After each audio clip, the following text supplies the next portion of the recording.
राष्ट्रवादीच्या उषा या विजयी झालेल्या आहेत। पुण्यामध्ये आता जाऊयात वेल्हा पंचायत समितीवर राष्ट्रवादीचा झेंडा फडकलाय। 4 पैकी 3 जागांवर राष्ट्रवादी काँग्रेसचा विजय या ठिकाणी झाल्याचं पाहायला मिळतंय। पुण्यामधली आकडेवारी, पुण्यामधले अपडेट्स। तर महापालिका निवडणुकांनंतर या ठिकाणी अजित पवारांच्या राष्ट्रवादीला जिल्हा परिषद आणि पंचायत समितीच्या निवडणुकांमध्ये हे यश मिळताना पाहायला मिळतंय। जिल्हा परिषदेची आकडेवारी, भाजपला सर्वाधिक जागा या ठिकाणी मिळालेल्या आहेत। शिंदेच्या शिवसेनेला 3, त्याच्यानंतर दादांची राष्ट्रवादी 1। यानंतर जर आपण पाहिलं तर शरद पवारांच्या राष्ट्रवादीला खाते उघडता आलेलं नाहीये आणि काँग्रेस 1, तर ठाकरेंच्या शिवसेनेचा आकडा हा आता शून्यावरच आहे।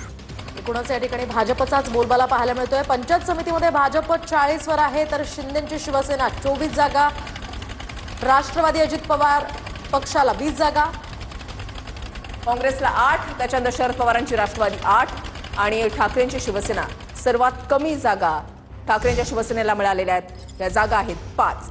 इकडे पुण्यामध्ये कारेगावच्या माजी सरपंच निर्मला नवलेंचा पराभव झालेला आहे। कारेगावमध्ये कान्हूर मेसाई गणातून निर्मला नवलेंचा पराभव झालेला आहे। यातले हे निकाल आपण पाहतोय। कारेगावच्या माजी सरपंच निर्मला नवले यांचा पराभव झालेला आहे, तर कारेगाव कान्हूर मेसाई या गणातनं निर्मला नवले पराभूत झाले आहेत।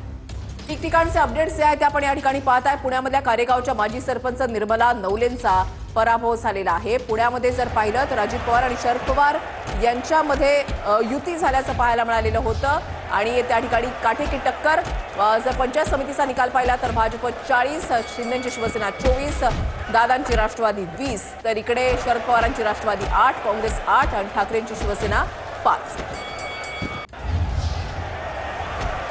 ही आकडेवारी आपण या ठिकाणी पाहतोय। भाजप या निवडणुकांमध्ये सुद्धा सर्वात मोठा पक्ष ठरलाय। पुण्याच्या कारेगावच्या माजी सरपंच निर्मला नवले यांचा या ठिकाणाहून पराभव झालेला आहे।